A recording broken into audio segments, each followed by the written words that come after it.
Hello दोस्तों, कैसे हैं आप सब लोग। होप कि आप सब लोग बहुत ही अच्छे होंगे। दोस्तों आज हम लोग अपने नेक्स्ट टॉपिक को स्टार्ट करने जा रहे हैं जिसका नाम है प्राइसिंग ऑफ मटेरियल इशूड। अब दोस्तों इस टॉपिक का मतलब क्या है पहले तो ये समझो। सिंपल सी बात है, आपको मैंने बताया था कि जो भी स्टोर कीपर होता है जब भी कोई डिपार्टमेंट इससे सामान मांगता है, क्या मांगता है, सामान मांगता है, तो भैया दिक्कत की बात ये है कि स्टोर कीपर के पास में जो सामान होता है वो बहुत सारे कॉस्ट का होता है। यानी कि अगर मैदा इसके पास में है तो भैया मैदा जो बहुत सारे कॉस्ट का होगा, वो मैदा होगा जो 50 रुपये kg का भी है, वो मैदा जो 55 रुपये kg का भी है, वो मैदा जो 60 रुपये kg का भी है। ठीक है जी। तो इसके पास में बहुत सारे कॉस्ट के मैदे होंगे, क्योंकि देखो मार्केट में सामान का दाम तो घटता और बढ़ता है। तो जो सामान इसके पास में होगा वो हो सकता है कि कोई मैदा पहले आया हो, कोई मैदा बाद में आया हो, कोई मैदा मतलब कि हो सकता है ना जी, तो ये भी हो सकता है। तो भैया कौन से सामान को ये इशू करेगा, यानी कि पहले कौन सा इशू करेगा, पहले महंगा देगा कि पहले सस्ता देगा, पहले क्या बोलते हैं ज़्यादा कॉस्ट वाला देगा कि कम कॉस्ट वाला देगा। तो ये इसी को बोलते हैं प्राइसिंग ऑफ मटेरियल इशूड। जब भी एक स्टोर कीपर किसी सामान को इशू करता है किसी प्रोडक्शन डिपार्टमेंट को, यानी कि जहां सामान बनना है, तो वो कौन सा मटेरियल इशू करेगा और किस टेक्निक से करेगा, क्या लॉजिक होगा उसके पीछे, वही हम लोग पढ़ने जा रहे हैं। To know the separate cost of each product और जॉब, यानी कि किसी भी सामान का कॉस्ट जानने के लिए, किसी भी काम का कॉस्ट जानने के लिए हमको जो उस सामान या फिर प्रोडक्शन में मटेरियल इस्तेमाल किया जा रहा है उस मटेरियल का दाम सही से निकालना होगा, वरना हमको पता ही नहीं चलेगा कि हमारा सामान सस्ता हुआ कि महंगा हुआ। ठीक है जी। तो हाँ हुआ, ये बहुत कठिन काम है। ठीक है। The material issued from the store are purchase in different dates, वो अलग अलग डेट को परचेज किया जाता है, अलग अलग दाम पे परचेज किया जाता है। Generally the purchase price and the market price वो डिफर होता है, यानी कि जिस दाम पे हमने खरीदा है और जो मार्केट प्राइस होता है वो दोनों क्या होता है अलग। और मानो कि परचेज प्राइस 100 है तो मार्केट प्राइस क्या पता 98 हो गया हो, कम हो गया हो, या फिर ज़्यादा हो गया हो, कुछ भी हो सकता है। तो एट वॉट रेट, जब हम लोग एक मटेरियल को इशू करेंगे, यानी कि जब मानो कोई सामान बन रहा है और उस समय हमको मटेरियल डिपार्टमेंट में देना है, प्रोडक्शन डिपार्टमेंट में, तो उस समय हम लोग किस दाम पे इशू करेंगे, जिस दाम पे हमने परचेज किया है, कॉस्ट प्राइस की मार्केट प्राइस। ये बहुत इंपॉर्टेंट क्वेश्चन होता है, क्योंकि अगर ये डिपेंड करता है कि हमारे सामान का, प्रोडक्ट का क्या प्राइस बढ़ेगा कि घटेगा। ठीक है जी। तो भैया वही चीज हम लोग पढ़ने जा रहे हैं। तो उसके टेक्निक्स बताए गए हैं। एक है कॉस्ट प्राइस मेथड। क्या है जी, कॉस्ट प्राइस मेथड, जिसके अंदर दोस्तों टेक्निक बताई गई है आपकी कि FIFO method, LIFO method, HIFO method, base stock और स्पेसिफिक प्राइस मेथड। यानी कि ये जो आपके 5 मेथड्स बताए गए हैं ये आपके कॉस्ट प्राइस मेथड्स हैं। फिर दोस्तों आपको बताया गया है एवरेज कॉस्ट मेथड। क्या बताया गया आपका, एवरेज कॉस्ट मेथड आपको बताया गया है। इसके अंदर दोस्तों आपके 2 मेथड्स बताए गए हैं आपको। एक है आपका क्या बोलते हैं सिंपल एवरेज मेथड, दूसरा है वेटेड एवरेज मेथड। फिर दोस्तों आपको बताया गया है मार्केट प्राइस मेथड। भैया इसके अंदर आपको बताया गया है कि रिप्लेसमेंट और रियाइजेबल प्राइस मेथड। और दोस्तों फिर बताया गया नोशनल प्राइस मेथड, यानी कि आपका ये है इसके अंदर स्टैंडर्ड प्राइस और इन्फ्लेटेड प्राइस मेथड। तो मैं आपको बताऊं इतना आसान है ना ये, कि आपको बस अगर नाम भी पता होगा ना तो आप आराम से करके आ जाओगे। आपको लगेगा सर इतना सारा मेथड कैसे पाएंगे। तो बेटा एग्जाम में ईफो और फीफो के ना क्वेश्चंस भी आते हैं, लेकिन क्वेश्चन बहुत ज़्यादा मतलब कि डीप में होता है और बेफायदे का क्वेश्चन होता है। तो उससे अच्छा आप इसका थ्योरी पढ़ लोगे ना तो वो आपको ज़्यादा काम देगा। इन सब का आपको पढ़ के जाना है कि ये मेथड्स में होता कैसे है, यानी कि किसी भी मटेरियल को जब इशू किया जाता है तो कैसे इशू करते हैं वही हमको बताएगा। ठीक है जी। तो पहला है कॉस्ट प्राइस मेथड। क्या है जी, कॉस्ट प्राइस मेथड। इसका पहला आपका मेथड है FIFO, first in first out. ठीक है जी। अब देखो नाम ही आपको बताया है, क्या बताया, नाम नाम क्या बताया है कि जो मेथड जो मटेरियल हमारे पास में मानो कि A material, B, C, D, ये तीनों मैदा है, तीनों क्या है, मैदा, बिस्कुट के ये मैदा। तो ये ए मटेरियल, ये भी मैदा है, ये भी मैदा है, ये भी मैदा है और ये भी मैदा है। पहले ए आया, फिर बी आया, फिर सी आया, फिर डी आया। सबके दाम भी अलग अलग है, उससे मतलब नहीं है। अब जब भी हमसे कोई प्रोडक्शन डिपार्टमेंट सामान मांगेगा तो हम लोग कौन सा मटेरियल इशू करेंगे, जो पहले आया होगा उसको पहले इशू कर देंगे। यानी कि जो ए आया है पहले ए को इशू करेंगे प्रोडक्शन डिपार्टमेंट को, फिर मांगेगा तो बी को इशू कर देंगे, फिर मांगेगा सी को दे देंगे। यानी कि जो सामान पहले आएगा वही सामान पहले इशू कर देंगे। ठीक है जी। ओके। तो under this method the material, हमको जो पहले रिसीव होगा स्टोर इन द स्टोर उसी को पहले हम लोग इशू कर देंगे, जो भी हमको ऑर्डर मांगेगा, जो भी हमसे सामान को मांगेगा। ठीक है जी। And in which material are received in a store are issued at the cost price, जिस दाम पे हमको रिसीव होगा कॉस्ट, जिस दाम पे उस दाम पे हम उसको इशू कर देंगे। यानी कि अगर स्टोर में जो सामान आया वो 100 रुपये kg का आया है और कोई डिपार्टमेंट मांग गया है प्रोडक्शन डिपार्टमेंट, तो उसको भी हम लोग 100 रुपये kg के हिसाब से मटेरियल इशू कर देंगे। पैसा नहीं मांगेंगे, बट उसको ये दिखाएंगे कि हाँ 100 रुपये केजी के हिसाब से मटेरियल इनको दिया गया है, ठीक है जी। 10 फीफो मेथड फॉलो करता है प्रिंसिपल, जो मटेरियल पहले इशू होगा, रिसीव होगा, उसी को पहले इशू कर देंगे। आफ्टर फर्स्ट, जब फर्स्ट लॉट खत्म हो जाएगा तो फिर जो नेक्स्ट होगा उसको सप्लाई किया जाएगा। The inventory is price at a latest cost. अब देखो जी, सबसे आखिरी में जो सामान आया है उसका जो प्राइस होगा, यानी कि वो इस समय मार्केट प्राइस पे होगा ना जी, यानी कि पहले हमने ये खरीदा, फिर ये, फिर ये, फिर ये, यानी कि सबसे लेटेस्ट सामान कौन सा है, ये डी वाला है। तो जो इन्वेंट्री होगा, यानी कि जो मटेरियल हमारा बचा होगा, उसका जो प्राइस होगा वो एक्चुअल मार्केट प्राइस के आसपास होगा। It should be noted that assumptions of FIFO is only accounting purpose. दोस्तों इसमें बुद्धि लगाने की जरूरत नहीं है। फीफो मेथड आपको समझ में आ गया होगा कि वो मेथड जो हमको पहले रिसीव होगा उसी को पहले इशू करेंगे। अब इसका एडवांटेज क्या है भैया, पहला है सिंपल और इजी है, लॉजिक, हाँ एक लॉजिक है। दूसरा valuation of stock at market price, यानी कि जो सामान बचा होगा स्टॉक, उसकी वैल्यू हमेशा मार्केट प्राइस के आसपास होगी, ठीक है। Useful in case of falling prices, जब मार्केट में सामान के दाम घट रहे हैं, जब मार्केट में प्राइसेस क्या हो, ये घट रही है, तो ये मेथड भाई काम का है। And issue at a purchase price, जिस दाम पे हमने परचेज किया उस दाम पे ही मटेरियल को इशू कर देंगे। सिंपल सा मेथड है। फिर दोस्तों डिसएडवांटेज क्या है इसका, डिफिकल्ट इन स्टोरेज, जिसको स्टोर करने में दिक्कत होती है, क्योंकि भैया हमको अलग अलग जगहों पे रखना पड़ता है, क्योंकि अलग अलग प्राइस के सामान आते हैं ना, और अलग अलग टाइम पे आते हैं, तो अलग से रखना पड़ता है। डिफरेंट डेट्स के, डिफरेंट प्राइसेस के मिक्स ना हो जाए सब। Different prices on same date, हो सकता है कि आज ही के दिन सेम डेट में ही डिफरेंट डिफरेंट प्राइसेस का सामान आ गया, तब तो और दिक्कत हो जाएगी। Difference in cost and market price, भैया मार्केट में दाम कुछ और है, कॉस्ट प्राइस कुछ और है, बड़ी दिक्कत की बात है। Not suitable when prices rises, जब सामान का दाम इंक्रीज होता है मार्केट में, तब ये मेथड सुटेबल नहीं है। और अगर किसी स्टोर कीपर से या फिर किसी क्लर्क से गलती हो जाए, तो वो गलती भैया जब हो जाएगी तो भैया कैसे ठीक करोगे, क्योंकि इतना ज़्यादा सामान आता है, दाम अलग अलग होते हैं, रखवाना होता है, मेंटेन करना होता है, क्लासीफाई करना होता है। अब मैदे भी अलग अलग दाम के आ रहे हैं, तो उसको कहीं ना कहीं ह्यूमन से गलती भी हो जाती है, तो ये आपका डिसएडवांटेज हो गया। तो ये मेथड कब सूटेबल है, ये मेथड सूटेबल तब है जब प्राइसेस क्या कहे मटेरियल के, फॉल का है। देखो एक तरीका याद रखो, फीफो मेथड में ये सूटेबल कब है, जब एफ मतलब फॉल, यानी कि प्राइसेस क्या करते हैं, फॉल करते हैं, ठीक है जी। तो एफ से याद रखो, फीफो यानी कि फर्स्ट इन फर्स्ट आउट, या ये मेथड सूटेबल कब है, जब प्राइसेस क्या करते हैं, फॉल करते हैं। बस इतना दिमाग लगाने की जरूरत नहीं है। अब दोस्तों आता है ईफो मेथड, लास्ट इन। अब देखो बताने की ही जरूरत नहीं है भाई, ईफो का मतलब होता है लास्ट इन फर्स्ट आउट, जो सामान हमारे पास एकदम आखिरी में आया है उसको पहले इशू करेंगे। इन दिस मेथड जो भी मटेरियल हमने एकदम लास्ट में खरीदा था, लास्ट में हमारे पास आया हुआ है, उसको पहले इशू करेंगे, यानी कि कोई सामान बन आया तो उसको पहले इशू कर देंगे उसके कॉस्ट प्राइस पे ही। बस फीफो के अंदर पहले जो सामान आया उसको पहले इशू कर देंगे, ईफो में जो एकदम आखिरी में सामान आया है उसको इशू कर देंगे, ठीक है जी। ओके, बस ये आपका हो गया। इससे होगा क्या, for pricing material issue the price of last purchase, जो सबसे आखिरी में परचेज किया गया है सबसे पहले वो सामान खत्म हो जाएगा। When the last lot received, तो वो तुरंत खत्म हो जाएगा। सिंपल सी बात है, इसमें बुद्धि लगाने की जरूरत नहीं है। इसका फायदा क्या, ये भी ईजी है। एंड जो भी सामान हम लोग इशू करते हैं वो मार्केट प्राइस, यानी कि अभी जो सामान हमने इशू किया वो सबसे करंट वाला सामान होगा, यानी कि उसका कॉस्ट मार्केट प्राइस के आसपास में होगा। फिर इशू एट परचेज प्राइस, जिस दाम पे परचेज किया उस दाम पे इशू कर देंगे। तो ये कब सूटेबल है, जब प्राइसेस क्या करते हैं, इंक्रीज करते हैं, ठीक है जी।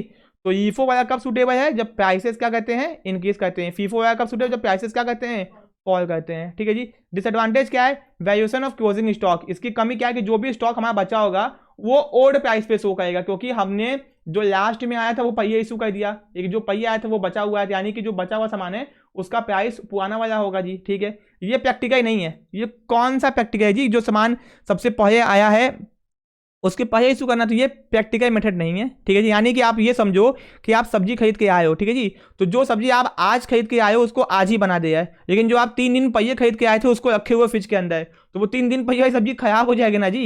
एग्जाम्पल मैं दे रहा हूँ केवल, ठीक है। प्रॉब्लम ऑफ स्टोरिंग, स्टोर करने में भी दिक्कत है। And variation in prices, prices भी बहुत ज़्यादा वैरी करते हैं। ये सूटेबल का मैंने बता दिया, जब प्राइसेस क्या करते हैं, इंक्रीज करते हैं। इम्पैक्ट पढ़ने की जरूरत नहीं है आपको। तो भैया 2 मेथड हमारे कंप्लीट हो गए, एक हो गया ईफो, एक हो गया फीफो, एक हो गया ईफो।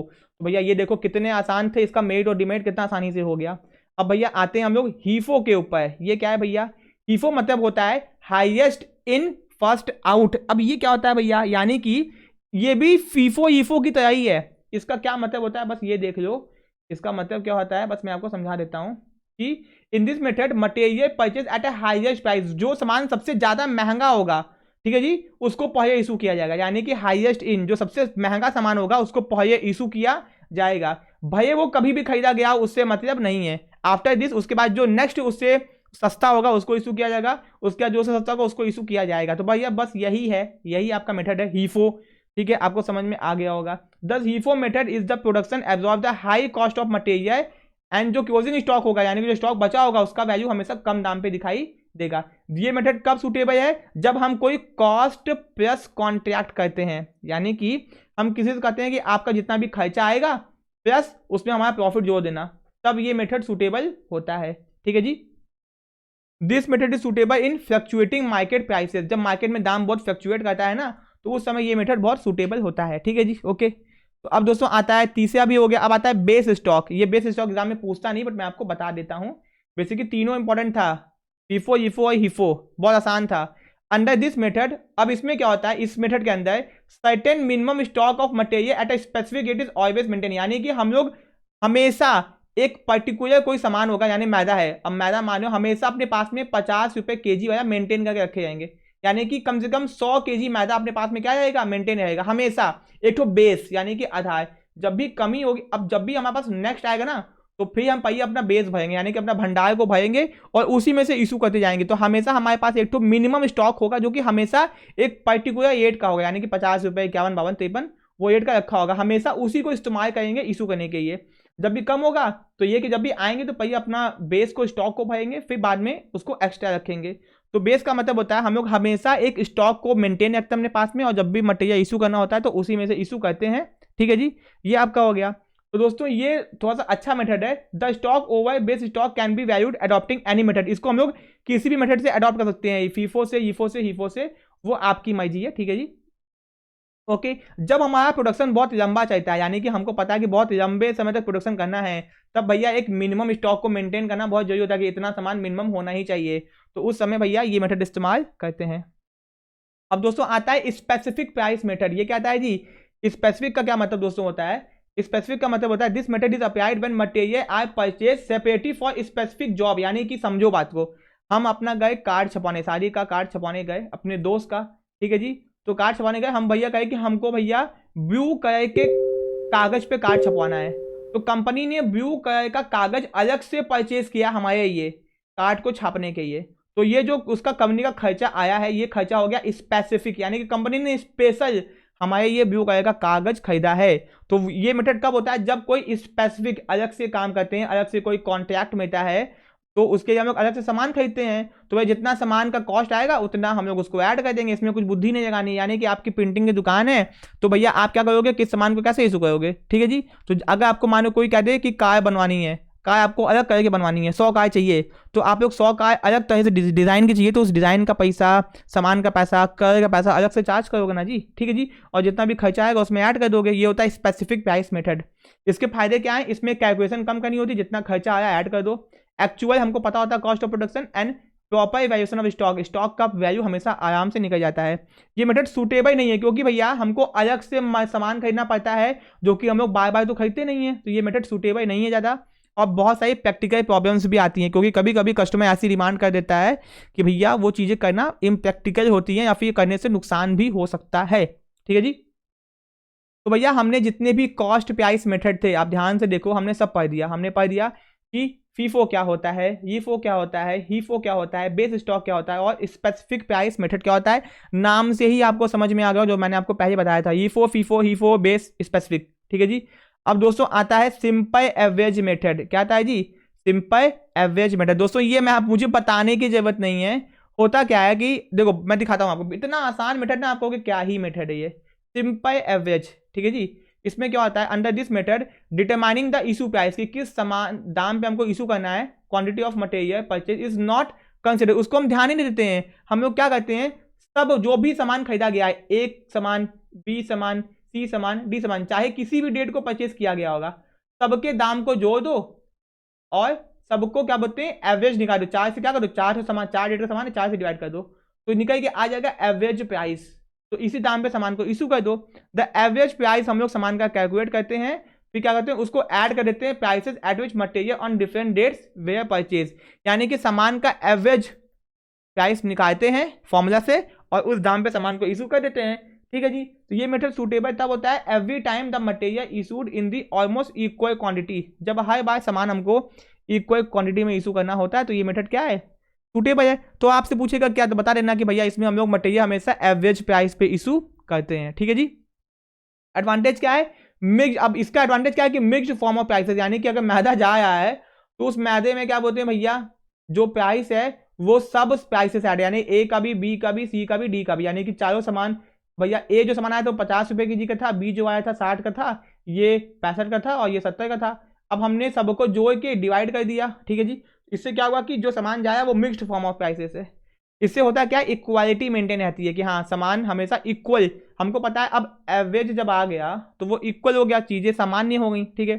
डिसएडवांटेज क्या है, अनरिलायबल रिजल्ट, कभी कभी ये मेथड बहुत घटिया रिजल्ट प्रोवाइड करता है जिससे दिक्कत भी आती है, फ्लक्चुएशन आ सकते हैं, कैलकुलेशन में दिक्कत आती है भैया, बहुत सारी चीजें आसान नहीं है। अब दोस्तों आता है वेटेड एवरेज मेथड। ये वेटेड एवरेज मेथड होता क्या है, ठीक है जी।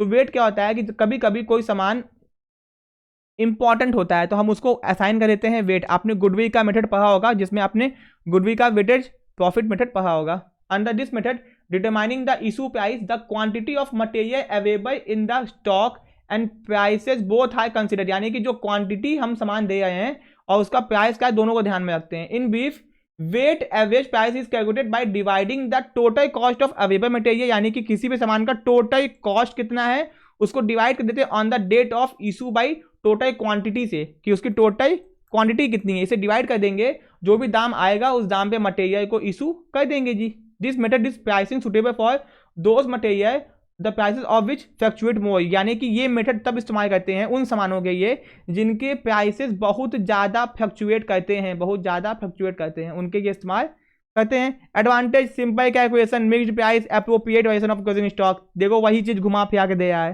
डिसएडवांटेज क्या है, कैलकुलेशन प्रॉब्लम और कॉस्ट निकालना बड़ा मुश्किल काम होता है। तो ये भी आपका एवरेज भी हो गया और वेटेड भी हो गया। कितना आसान मेथड था। ठीक है।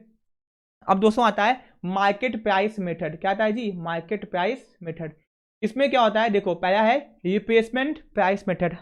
This method is also known as substitute price method और market price method. Under this method the issue of material is price at which material can be purchase on a date of issue. बड़ा घटिया method है। कहने मतलब है, आपने सामान purchase किया, मैदा आपने परचेज किया 50 रुपये के जी का किया होगा, और मानो कि एक 20 दिन बीत गया और आज 20 दिन बाद आज मटेरियल का दाम 60 रुपये के जी मार्केट में है। कितने में है, मार्केट में दाम 60 रुपये के जी का है। तो जब आपसे कोई ये मैदा मांगेगा तो आप उसको 50 रुपये के जी से नहीं दोगे। कैसे दोगे, मैदा आपने खरीदा भाई 50 का है, बट जब इसको इशू करोगे तो कहोगे भैया ये मैदा 60 रुपये के जी का है, जो मार्केट में दाम चल जाएगा उसके हिसाब से इशू कर दोगे। इसको बोलते हैं रिप्लेसमेंट प्राइस मेथड। आपको समझ में आ गया होगा। एडवांटेज क्या है, ये मेथड तब सूटेबल है जब tender have to be made because they are quoted at a competitive price. ठीक है। ये मेथड रिप्लेसमेंट कॉस्ट इसलिए बोलते हैं क्योंकि मार्केट प्राइस से हम लोग अपने कॉस्ट प्राइस को चेंज कर देते हैं। ये मेथड डिस्क्लोज करता है कि हम लोग कितने एफिशिएंट हैं और इनएफिशिएंट हैं। डिसएडवांटेज क्या है, कभी भी हमको एक्चुअल कॉस्ट नहीं पता चल पाती है और हर बार मार्केट का करंट प्राइस अवेलेबल नहीं होता है, और as issue are not price at actual cost, जो हमने इशू किया है वो एक्चुअल प्राइस में तो किया नहीं है, तो हमको कभी भी सही प्रॉफिट और लॉस पता नहीं चलेगा भाई साहब। ठीक है। अब भैया दूसरा मेथड इसके अंदर क्या है, रियलाइजेबल प्राइस मेथड। अब देखो जी, मानो हमने मैदा भाई 50 का खरीदा हो आज, लेकिन अब देखा जाए 20 दिन बाद 30 दिन बाद जब मैदा इशू करने का टाइम आया तो इस टाइम पे अगर इस मैदे को हम लोग बेचें तो हमको केवल मिल जाए 40 रुपीज़। तो भैया जो एक्चुअल जिस दाम पे वो मैदा बिक जाएगा मार्केट में उसको बोलते हैं रियलाइजेबल वैल्यू। तो भैया उसी दाम पे हम लोग मटेरियल को इशू कर देते हैं। ठीक है जी। वो ज़्यादा भी हो सकता है और कम भी हो सकता है। ठीक है जी। ओके, तो ये भी आपका हो गया। ठीक है। अब आता दोस्तों नोशनल मेथड। क्या आता है जी, नोशनल। अब ये क्या होता है इसको भी देखो, मैंने क्या कहा, नाम से ही आप समझ जाओगे कि इसका काम क्या है। ईफो फीफो हीफो एकदम आसान है। फिर स्टैंडर्ड प्राइस मेथड। ये क्या होता है भाई, स्टैंडर्ड। समझो जी, नाम बड़ा स्टैंडर्ड है। तो इसमें होता क्या है, under this method the issue of material instead of being price at actual price, यानी कि हम लोग एक्चुअल प्राइस में इशू नहीं करते हैं, is a price at a predetermined price which is termed as standard price, यानी कि हम पहले से ही सामान का दाम डिसाइड करके रखे जाते हैं कि हमको इसी दाम पे सामान को इशू करना है। भले मार्केट में सामान 50 रुपये के जी का मिले चाहे 60 रुपये के जी का मिले, आपने डिसाइड किया कि सामान जब भी इशू करोगे तो भाई आपको महंगा पड़ा, बट आप जब भी दिखाओगे तो 55 रुपये के हिसाब से दिखाओगे। तो यानी कि आप पहले से डिसाइड कर लेते हो कि हम एक स्टैंडर्ड फिक्स किए हुए हैं, उसी के हिसाब से सामान को इशू करेंगे। ठीक है जी, ओके, ये हो गया। इसको फिक्स्ड प्राइस मेथड भी कहते हैं, बस इतना ही याद रखो। ये मेथड सिंपल है, ये आपको दिखाता है कि आप कितना अच्छा एफिशिएंट हो। ये मेथड आपका काम बचाता है और सामान का दाम आसानी से निकाल सकते हो, क्योंकि आपको पहले से पता है कि आप जो मटेरियल देने वाले हो उसका प्राइस कितना है। डिसएडवांटेज क्या है कि हमको बहुत ज्यादा एडजस्टमेंट करना पड़ता है, कभी कभी हमको खर्चा निकालना मुश्किल हो जाता है कभी कभी। ठीक है जी, द ट्रेंड ऑफ प्राइसेस में नॉट इफेक्टेड, हमको ये नहीं पता चलता कि प्राइस घट रहा है कि बढ़ रहा है। और स्टैंडर्ड दाम फिक्स करना इतना आसान काम नहीं, क्योंकि मार्केट में प्राइसेस हमेशा फ्लक्चुएट करते रहते हैं। ठीक है जी, ठीक है। अब आता है इन्फ्लेटेड प्राइस मेथड। भैया ये क्या है, ये क्या है? ये कुछ नहीं है दोस्तों, बड़ा आसान है। इन्फ्लेटेड का मतलब होता है महंगाई के हिसाब से प्राइस को इशू करना।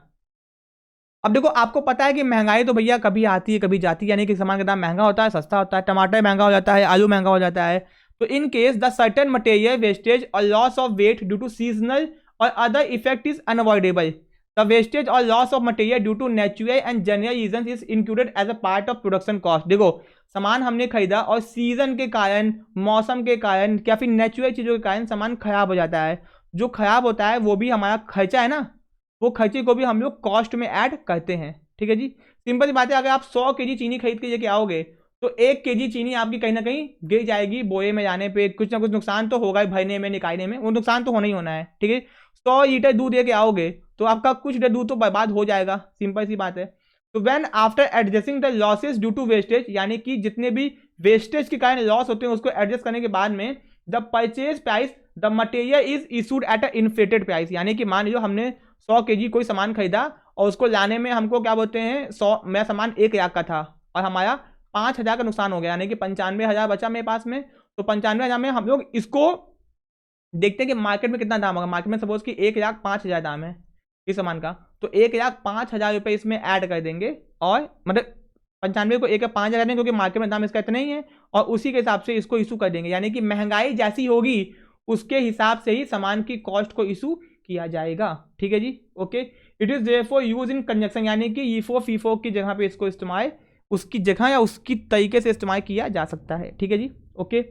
अब दोस्तों ये पॉइंट है, क्या पता एग्जाम में आपसे पूछ दे कि भैया किन किन बातों का ध्यान रखना चाहिए जब भी मटेरियल को इशू करना चाहिए। यानी कि आपको स्टोर कीपर है तो भैया किन किन बातों का ध्यान रखोगे। तो भैया ध्यान रखना कि प्राइसिंग मेथड, जो भी मेथड चूज करो वो भैया अच्छा होना चाहिए, यानी कि अच्छा मेथड इस्तेमाल करो। ठीक है, दूसरा एक्सपर्ट व्यूज लो, यानी कि महंगाई के हिसाब से काम करो। If there is a slight fall, किसी चीज में कमी आए तो उसको ध्यान रखो। ठीक है जी, लॉसेस, जो भी मटेरियल में लॉसेस हो रहे हैं, डायरेक्ट हो चाहे इनडायरेक्ट हो, उनको ध्यान में रखो जिससे आपको नुकसान कम से कम हो।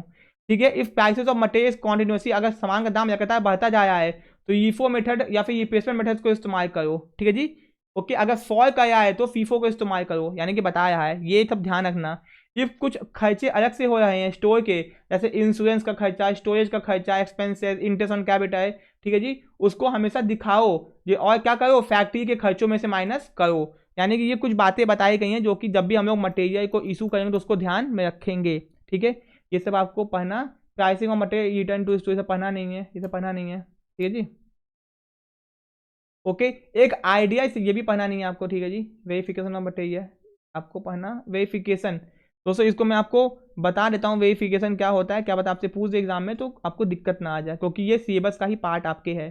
ठीक है, बट आप चाहो तो इसको स्किप भी कर सकते हो, बच्चे चाहें तो इसको स्किप भी कर सकते हैं। दोस्तों वेरिफिकेशन ऑफ मटेरियल का मतलब होता है सामान जितना आया उतना है कि नहीं, कहीं चोरी तो नहीं हो गया, कहीं खराब तो नहीं हो गया।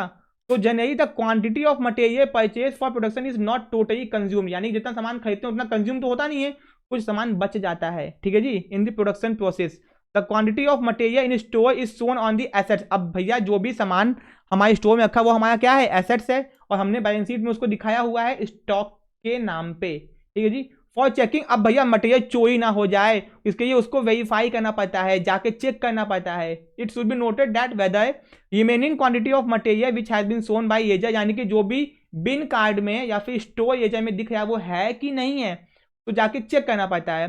तो चेक करने के दोस्तों तरीके क्या है, पहला है पीरियोडिक इन्वेंटरी सिस्टम। एक ऐसा सिस्टम बना दो जहां पे चीजें हर 3-3 महीने पे चेक होती हैं।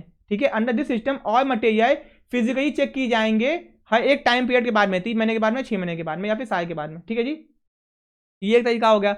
दूसरा परपेचुअली इन्वेंटरी सिस्टम, इसमें क्या होता है, बिन कार्ड स्टोर ये सब बना दो और इसको चेक कर लो, चेक हो जाएगा अपने आप।